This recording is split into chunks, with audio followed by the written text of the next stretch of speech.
as we talked yesterday about Jean Valjean in the opening of Les Mis, what that bishop did in that moment for him is the beauty that I'm talking about, the kind of gospel beauty that I'm talking about, not the commodified beauty that we've looked at, and we've turned it into in this country, which is overly sexualized and all about youth and all, right? But what is the real beauty of transformation? When you see something transformational happening, a reconciliation between two people who had been estranged, whatever that is, that's the kind of beauty that we're asked to embody in the contemplative life. And the death knell to beauty is partial vision, truncated vision, not being able to see the whole of something and instead emphasizing only a part of it. Right? A reductionist view of the world. I want to clarify what I mean for that. If you would look with me, I think I'm in the right place, on page 104. Yeah. Underneath the quote where I talk about that transactional relationship of Cain and Abel, where we see immediately the brother becomes other, and we see that being reduced to to murder. Right beneath that, the fundamental distortion that lies behind the Bible's first recorded homicide is rooted in the reduction of brother to other. Cain reduces his brother Abel to a competitor, a threat, forsaking his identity as kinsman. You see the part for the whole, right? Can't see the whole relationship, it's just one. This is symbolic of the way in which sin is born when we reduce the whole of someone or something into a mere part or portion of the whole. It manifests itself in sexual objectification, the whole person reduced to their sexual parts. It surfaces in ethnic and racial prejudice. An entire community is set apart as inferior, and personal uniqueness is reduced to a mere stereotype. It underlies the ongoing horror of human trafficking, the infinite worth of an individual stripped away for another person's profit margin.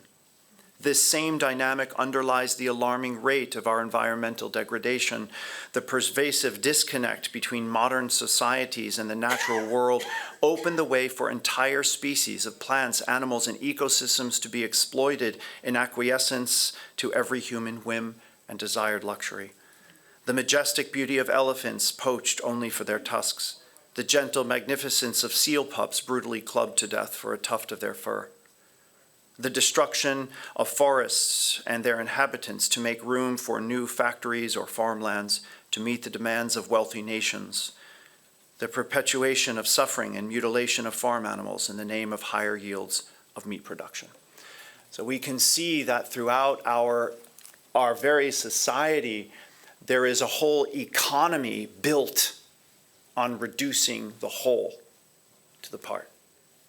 Not only reducing that in animal life or in the natural world, but entire populations of people. Right? We're all reduced to parts. This is the key. So the vision of the ascetical life is to expand and to see the whole. To understand that when I reduce someone to just parts, I've done a tremendous disservice to their dignity as a creature of God. And of course, with this comes the horrific loss of a sense of beauty. Right? And that's what the ascetical life is after. The kind of beauty that the gospel calls us to is a beauty of wholeness, a beauty of interrelationality.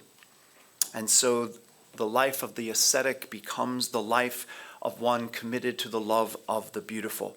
And it is not, as many have otherwise interpreted it, as the adoption of morbid exercises that kind of segregate the body for special punishment or abuse. That is not what asceticism is after.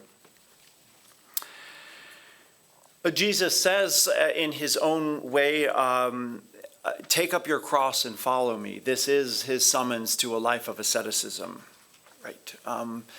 And that means that we have to not so much merely mimic him, by literally taking up a cross or having ourselves crucified, but to take up whatever that burden is that brings us to a totality of reliance on God. I don't know how many of you are familiar with the Frankenstein movie. What was the comical? A Young Frankenstein. Do you remember this? Okay. And remember Igor? It wasn't Igor, it was Igor. What's that? Warthog. Yeah, exactly, right. And Gene Wilder, comes to the castle, and Igor answers, and he says, I want to see Frankenstein, and Dr. Frankenstein, he says, you mean Frankenstein or whatever it is, and he's, yeah, okay. And then Igor says, walk this way. Remember this? And he starts going like this.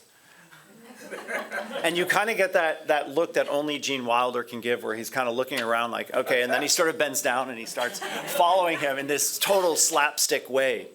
And I often think of that as when Jesus says, take up your cross, he's not asking us to mimic him in that literalist sense. What he's saying is, do what I did, right? Which is to become the presence and love of God in the world. And whatever gets in the way of that is the cross you need to take up. So this is where I love Ruth Burroughs. I'll introduce her thought here. It's on page 127 of the book, but it's brief. No need to necessarily go there at the moment. She says this: in true love for our neighbor lies all the asceticism we need. Here is the way we die to ourselves. What are the disciplines, artificial practices of penance and humility compared with this relentless pursuit of love? Perfect love of the neighbor means complete death to the self and the triumph of the life of Jesus in us. That's one of the most beautiful understandings or citations I've ever seen on the life of Christian asceticism. What are all your artificial practices? So, I remember as a kid, it was such a big deal to give up chocolate for Lent. Remember doing that? Somebody, it's like, oh, it's like such a, eat your chocolate. Instead, love. Do you see what I mean? I actually thought for one brief scary minute that I would give up coffee one Lent. And I thought, no, I will make everyone around me suffer horribly for that decision. This is not a loving act for anyone, right? So it's one of those things where, what does it mean in any given moment to be nimble enough to see the need? This is where in our next session today, we're going to talk about the difference between Mary and Martha. What are the things I'm attached to that prevent me from loving fully? One of my favorite Lenten practices has become not to give up anything in particular, but to very attentively each day remain conscious of when that moment arises that someone needs me to love on them in that day, where I would otherwise talk myself out of it. There's that poor woman with a kid in the back seat with a flat tire on the 101 as I'm heading home, and man, I've got that appointment. She'll call 911 or she'll get help. You know what? I'm going to pull over. Are you okay? To remain nimble to the call of the Spirit. How many times, think about in your own life, do you have an impulse to do something kind or good and talk yourself out of it? Oh, they might not take well to it. Oh, maybe I'll offend them in some way. You see, this is the subtle demons of our complacency. Go with your impulse. Learn to trust that movement when it's born of compassion, when it's born of love. That's your asceticism, because something has to die to that.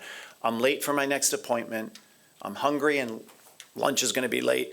Whatever it is, something is going to have to give for me to love in the moment. That love is being called on me. And that's something we don't need to reduce to a Lenten practice, but could carry throughout our entire contemplative discipleship. To remain present to the needs in front of us that we might love. And then to ask in that moment, what do I need to give up? And in that sense, I think that asceticism, as I speak in the book, is prayer turned inside out. You see? Because what we do within ourselves, as voices, memories, thoughts, and distractions arise, is we return to the now. Some neighbors are easier to love than others, right? We all know this. But, so the question is, as I am confronted with that difficult neighbor, what has to die in me to remain compassionate? What outcomes do I need to let go of? What expectations do I need not to harbor to just remain a loving, constant, kind presence to somebody who is clearly hurt, wounded, difficult, right, struggling. So I do the same thing. The personality of my neighbor is just a distraction to the wholeness of their humanity. Don't see the part for the whole. Don't see the irritating qualities of that neighbor as the whole picture. Compassion is fostered when I don't allow that thought process to become the filter for how I see them, but allows instead for me to see the whole person by returning to the present. So there can be external distractions just as well as internal. We deal with them the same way. Come back to your center, right? Introduce your prayer word. There's a beautiful, I don't know if it's beautiful, rather maybe comical story of a man who gets on a train and a priest sits down next to him. And he's about to light up a cigarette. And he offers one to the priest, and the priest takes it. And right before they light up the cigarette, the priest says, well, shouldn't we maybe say grace first before smoking the cigarette? And the man says to him, Father, are we going to say grace? It's a cigarette, you know? And the priest says, well, if you shouldn't be saying grace over it, maybe you shouldn't be smoking. Right? This is his point, right? So he kind of takes that role, right? So the question then for us becomes, how does our prayer word serve as the filter? Like grace becomes the filter for the decision of whether or not it's good to smoke that cigarette, yes? So what is the filter in which my prayer word allows me a broader vision, but at the same time allows me a holistic vision? Not to see a part, but the whole. So I'm going to, in our next session, move into 3 ways in which I try to demonstrate that we put these ascetical practices into play. One is, what does it mean to love personally? Right? My neighbor, family member, those I work with, friends. The second ascetical practice is about what happens when I don't know somebody. What does it mean to love people in Utah? I've never met anybody in Utah that I'm aware of. How do I love people I've never met? What does it mean to just love indiscriminately? How do I love them? And then thirdly, the practice of keeping vigil, which is of course the most difficult of all, which is the capacity to be present unflinching before the world's horror and allow our hearts to break in the midst of that and to remain present to it when we have no power to change it. And that is one of the most difficult of all of our practices. And that will lead us into my final chapter, which I intentionally saved to the end, which is about becoming prayer. What does it mean to embody prayer itself? Not just to pray, not just to practice prayer, but to be prayer embodied. So thank you for your time this morning.